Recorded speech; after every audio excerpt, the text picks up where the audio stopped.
هنا هقولك ازاي المشابه الجديدة بنجيبها وبنستخدمها، لاني انا لو جبتها واستخدمتها زي ما هي من غير ما تتغلي في ميه مغلية زي كده، بتعلم في الهدوم، وخاصة الملابس البيضة الداخلية لما بتبقى جديدة وتحطيها والملابس مبلولة شوية او فيها رطوبة، بتبقع فيها بقع زي الصدى هي والحديد اللي فيها. الحديد اللي فيها ده بيعلم.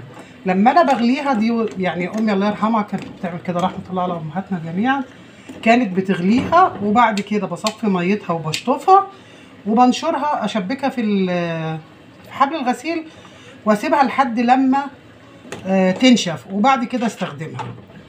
نصيحه ممكن تكون تايهه عن كتير مننا، لان معظمنا بيستخدم البلاستيك، بس الحقيقه البلاستيك انا بجيبه بيتكسر مني، بيطير كله في الشارع. فقلت بجيب الخشب، كل فتره كده بجيب دستتين وبعملهم كده. شكرا.